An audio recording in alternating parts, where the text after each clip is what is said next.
Hello, thanks for joining me. Tina McDonald, having a counselling conversation around distress. There's been an enormous amount of distress on social media, videos of people in extreme distressing moments and offloading it in general to all. Now, I work with all aspects of distress within my counselling practice, and even I felt quite overwhelmed by some of the content that has been on social media recently. Now, on the one hand, of course, it's really important to have these conversations opened and for us to see that it's an incredibly strong, powerful and empowering moment to be able to offer that vulnerability and share it to others. And it makes it a normalising statement that it's okay to say we're struggling, that it's okay to say we are not where we want to be. But on the other hand, an unfiltered, distressing moment to all means that during that, means that within that content, you're also sharing to others who are also in distress in that moment, who are in a fragile position, who are at risk themselves, who are not qualified to hold your distress, whilst being in distress themselves. And there's that very fine line between normalising a conversation around distress and social media encouraging that unified, let's all put our videos of distress on, and it being about the distress rather than talking about the distress. The drama of the video of seeing somebody at their lowest becomes the draw rather than how can we support this person? How did this person get so distressed? How as community, society, we can work with people together to not have them get that distressed.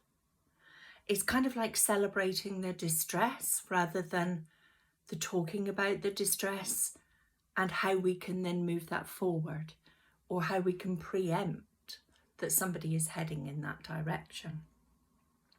There's been lots of moments of videos appearing with the starting sentence of, I wasn't going to post this, but seeing your distress video means I can pop mine on. And so then it becomes more and more and more this feeding frenzy of the video showing the distress becoming the point of the conversation.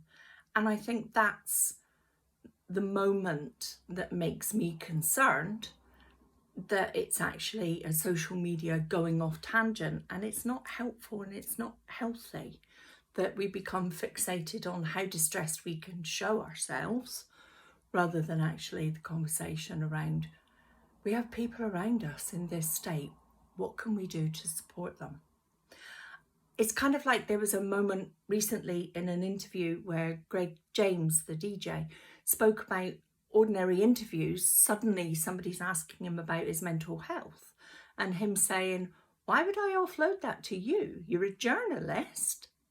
You're not a qualified mental health professional. And if I open up this Pandora's box to you, neither of us know what it might contain. And that's dangerous, because then you won't be able to contain and you won't be able to support me. The question around the mental health is, are you getting professional support? How is this happening in your life that it's helpful for you? Because everybody's distress or content is very different from the next. And social media in general becomes so blasé about talking about a subject, opening up the box without actually working at putting that back together, that then becomes dangerous information. It takes you off at a tangent. It doesn't deal with how we can sort this within your life. So I suppose what I'm really saying is, if you feel you are heading towards this moment, seek professional help. talk about it to all and sundry in a manner that's appropriate to keep you safe and also those receiving this subject.